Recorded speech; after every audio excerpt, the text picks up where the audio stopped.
possibly be a greater challenge in covering the 2021 Pittsburgh Pirates than to assess the managerial work of Derek Shelton for so many reasons? Good morning to you. Good Monday morning. I'm Dejan Kovacevic of DK Pittsburgh Sports. This is Daily Shot of Pirates. Comes your way bright and early every weekday morning. If you're into football and or hockey, I also offer up daily shots of Steelers and Penguins right where you found this. The Pirates lost to the Brewers yesterday 5-2. They had a chance. They had a couple chances. And the fact that they didn't do anything with those could be rested reasonably on Shelton and a couple of back-to-back decisions that he made in the sixth inning. Will Crowe was pitching really well, and probably even better than his line would have indicated to that stage. 5 innings, 2 runs, 2 hits, 8 strikeouts. Not generally a K machine, but he was able to get a fair amount of swings and misses through the Milwaukee bats. And the Pirates had bases loaded and 2 outs in the top of the 6th, and Shelton made the decision to let Crowe bat. Why? Because he was pounding the zone, according to Shelton, and he was looking good, and his pitch count at the time was 72. Sounds good, right? Well, okay, so Crowe doesn't come through. He bounces into a force out. The score stays at 2-2. Milwaukee comes up. Crowe walks the first batter he sees. It was his first walk of the afternoon. Now, it was a 10-pitch walk to Tim Lopes, but it was, his first walk. I mean, and just like that, Shelton pops out of the dugout. And my reaction, I'm sure, was the same as a lot of people's reactions. And saying, wait, seriously? What's going on here? Is he hurt or something? What happened? And he takes the ball. And David Bednar comes in, and Bednar, of course, mostly really good for the Pirates. Not as good of late. Bednar gives up a triple. There goes the lead. There goes the ball game. Crowe's expression in the dugout was just so powerfully telling. It wasn't anger. He's not established enough in the majors to be angry at anybody. He just looked like he was crushed by it. And, it's kind of a crushing thing when that happens. When Chad Kuhl pitched the day before and could only get the team 3 2/3, Shelton said we need to start getting longer starts. The next day, he's getting one, and he pulls the plug on Crowe. And here, this was his full explanation. It was the 10-pitch at bat. Lopes had a 10-pitch at bat. We sent him back out. I mean, we let him hit. He was at 72.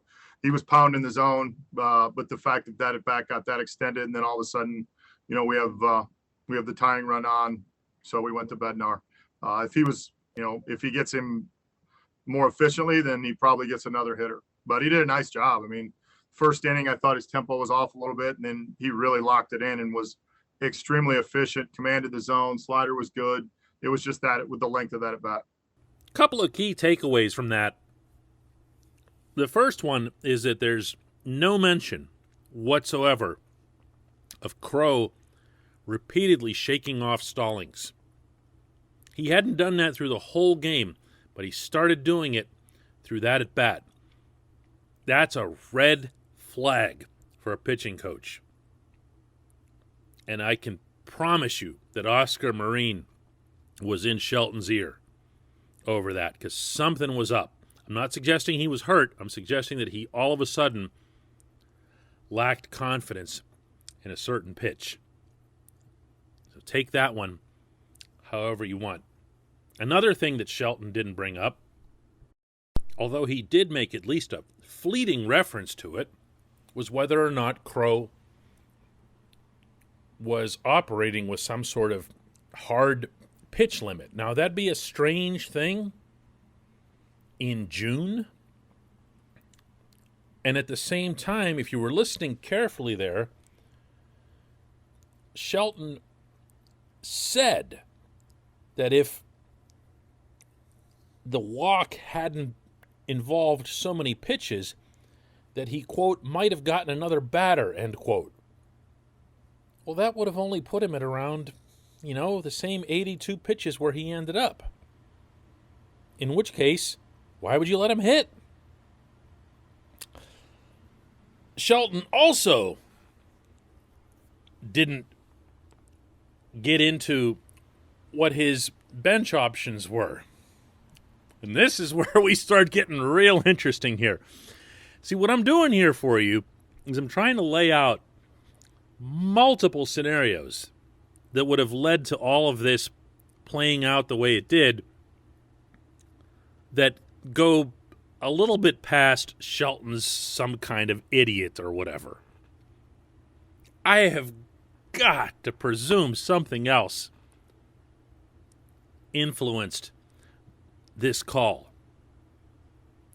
Maybe, and don't laugh at this, but maybe he just looked down his bench and said, whatever. You know what I mean? It's 2 outs. Yes, bases were loaded. Yes, it's a tie game, but it's also 2 outs. And Crow actually is kind of decent with the bat. He stepped into the box for that plate appearance with a 147 average. And I got to tell you, that's 4 points higher than Ka'ai Tom. I don't know. Maybe I'm reaching with any of this, but the idea that the manager is an idiot seems to just pop up immediately for everyone. Wow, that's just the dumbest thing I've ever seen. What a John Russell move, or a Clint Hurdle move, or Jim Leland move. I don't know. Maybe it was a Danny Murtaugh move. But maybe, just maybe, there was something behind it that we don't know. This happens so often, I can't even begin to attempt to quantify it for you. Because I hear this all the time from managers, from coaches in other sports. And it'll be off the record, and it'll usually be way after the fact. Like, I might ask Shelton about this call, this winter, this coming winter. By the way, remember that day in Milwaukee where you pulled Crow? What was that really all about? And he'll say, oh, man, you promise not to tell anybody? Oh, yeah, absolutely. And then he'll say, well, listen, he was this, or there was really something going wrong there, and I had no. But it's not going to be, wow, I just had a brain cramp, and I am so stupid.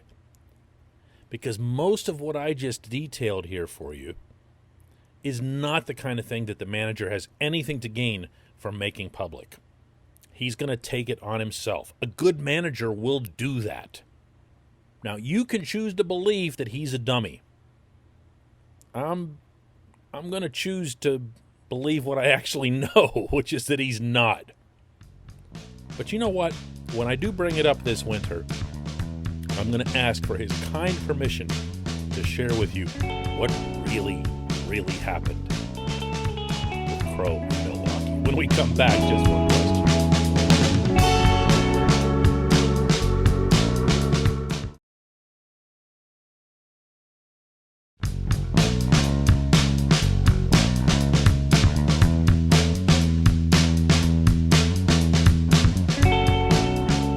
Welcome back. It's time for Just One Question, and that's brought to you on this program always by North Shore Tavern. Located directly across Federal Street from PNC Park, it is the home to Steak on a Stone. It is the home to the planet's only fully committed Pirates sports bar. Front to back, left to right, nothing but Pirates memorabilia through the whole place. A great place, I should add, to watch road games, like the ones that the Pirates will be playing the next 3 days in our nation's capital. surrounded by Pirates fans and everything else, good food, good times, maybe even good baseball. Come on down to North Shore Tavern across Federal Street from PNC Park. Today's question comes from Patrick, who asks, DK, what is it that the scouts saw while Mitch Keller was previously in the minors that had them so high on him? It just makes no sense for him to be hyped up and then to be this bad. I appreciate this. I do, because it gives me a chance to clear up some wholly unjustified misconceptions about Keller's rise to prospect prominence and why he was portrayed the way he was. Let me make this part really, really, really clear. Mitch Keller was a consensus top 10 prospect in all of baseball by MLB Pipeline, by Baseball America, and by other independent outlets. This has nothing to do with the team. Other than MLB Pipeline being part of MLB.com, it doesn't have anything to do with Major League Baseball either, because the reporters that they hire are doing their own rankings. And I know that because I know them. And I know that Jonathan Mayo, who is the head of that operation, a Pittsburgh guy, would never in a zillion years take any kind of back and forth from the teams. Same as me when I did it for Baseball America. I wanted no input whatsoever from the Pirates in evaluating their system. These rankings, the things that people are currently referring to as all that hype, didn't come from the Pirates. If you heard, read, or saw any hype about Keller, it was coming from these rankings. Now, are people going to mention the rankings? Sure. When Keller came up to pitch his first big league game in Cincinnati, was the TV broadcast going to get a little excited about it? Sure. He was supposed to be one of the top pitching prospects, according to these scouting services, in all of baseball. I was there that night in Cincinnati. I thought this was a kind of a significant thing too, you know? I wasn't wild about his AAA stats. I really wasn't wild about his performance that night in Cincinnati. But I knew what the rankings were. The rankings weren't done by the Pirates. So the way you word this question, Patrick, is you're asking A, about the hype, and B, about what did the scouts see. Scouts don't look at the minor leagues. At least not scouts the way you think of them. When baseball teams employ scouts, it's almost entirely for the purposes of evaluating amateur talent for the draft and for international acquisitions. There aren't scouts roaming the minors. They do have evaluators and instructors in the minors, and they do have people giving feedback, but that stuff never, ever, ever, ever becomes public. So the Pirates had nothing to do with building up Keller. They had nothing to do with building up your hopes for Keller. If there's any kind of admonition to be had here, it's for the various ranking services, because they got him wrong to this stage. I hear people still comparing Keller to Tyler Glasnow. Why? Why? Have you not seen the differences between these two pitchers even at the same stage of their careers?